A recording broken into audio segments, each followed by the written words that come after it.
A lição da escola dominical do dia 18 de janeiro de 2026, da nossa grande CPAD. O tema é: o Pai enviou o Filho.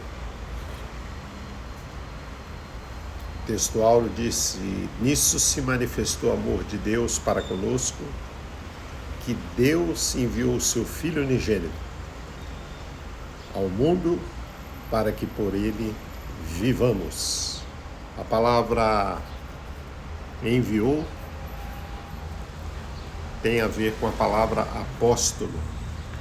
Considerai a Jesus apóstolo e sumo sacerdote da nossa confissão. Então, o apóstolo é aquele que é enviado para pregar onde ninguém pregou. Apóstolo é aquele que prega onde ninguém pregou este evangelho. Então Jesus foi o grande apóstolo. Ele veio para pregar esse Novo Testamento que o Antigo apontava para o Novo. O Antigo já planejava, porque o envio do Filho foi planejado antes da fundação do mundo. O Cordeiro foi morto antes da fundação do mundo. Então, lá no céu, o Pai, o Filho e o Espírito Santo, revelado por Isaías, eles dizem: a quem enviarei? Quem há de ir por nós? Ou seja, quem há de ir pela Trindade, né? E Jesus se coloca na posição de voluntário. Eis-me aqui para fazer a tua vontade, ó Pai. Tira o primeiro homem, Adão, e estabelece o segundo homem. Sacrifícios e oferta não quisestes, meu corpo preparastes. Eis aqui para fazer a tua vontade. Então, o planejamento, o envio da parte do Pai, diz a Bíblia que, vindo a plenitude dos tempos, Deus enviou o seu Filho Jesus Cristo, nascido de mulher, nascido debaixo da lei, para nos livrar da maldição da lei e nos dar a adoção de filhos.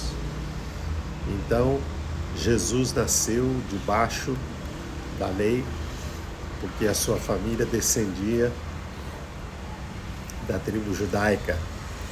Eles eram observadores da lei.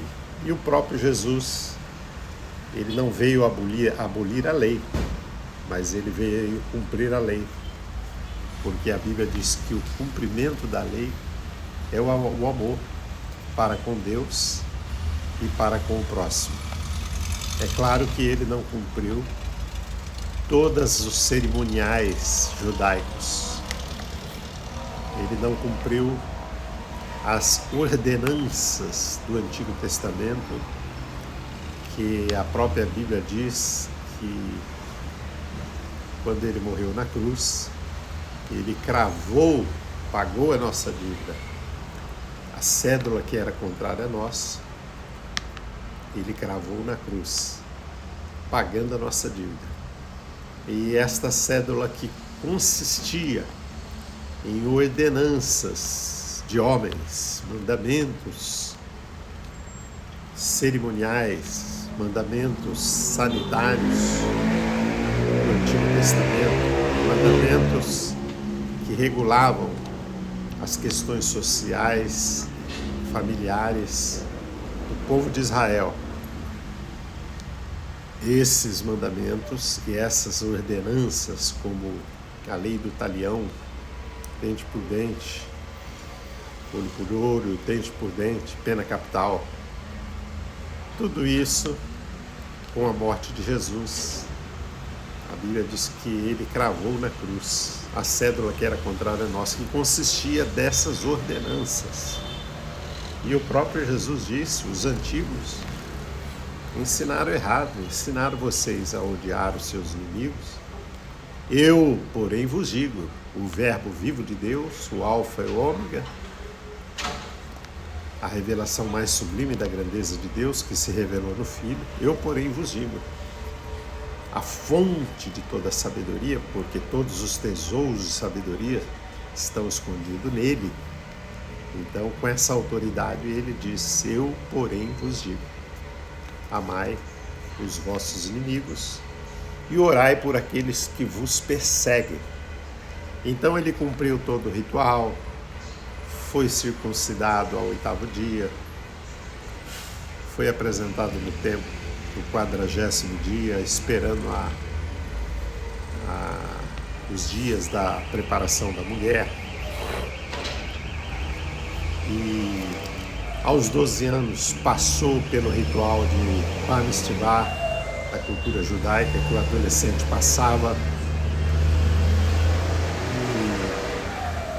E nasceu numa família muito simples, humilde, porque a Bíblia diz que ele foi um de nós, não um da elite eclesiástica, ou da elite política, ou da elite real, mas a Bíblia diz que ele não tinha onde reclinar a sua cabeça. Ele foi um de nós.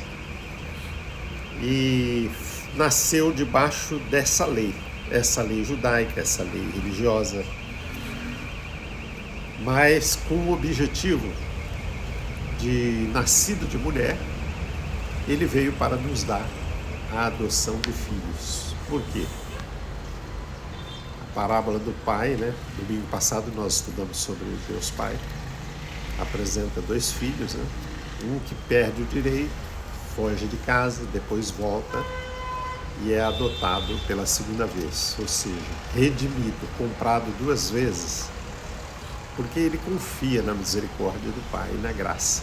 O mais velho, que nunca saiu de casa, confiou na religiosidade e ficou de fora da festa no final da história. Então ele veio para nos dar a adoção de filhos. Então a filiação é um ato da graça e da misericórdia de Deus, porque lá em João, capítulo 1, diz, veio para o que era seu, não para os seus, veio para tudo que ele criou.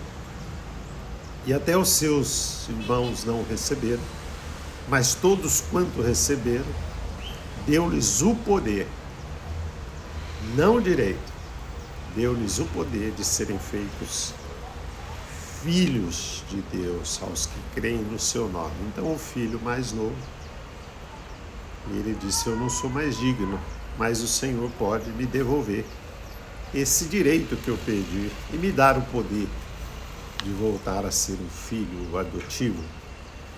Paulo diz que eu não me envergonho do Evangelho, porque o Evangelho é o poder de Deus.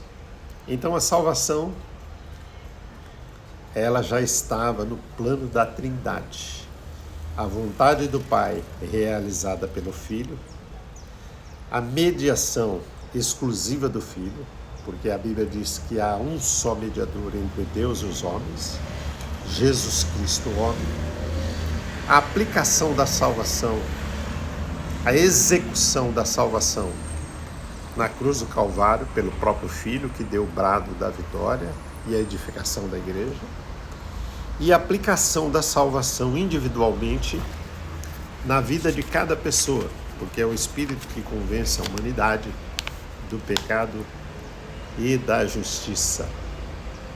Então o envio do Filho pelo Pai revela o seu grande amor através do plano da Trindade, em que o Pai planejou, o Filho executou e o Espírito Santo gera a salvação dentro do homem. Jesus disse, quem não nascer da água, que é nascer naturalmente, e não nascer do Espírito, não pode entrar no reino de Deus.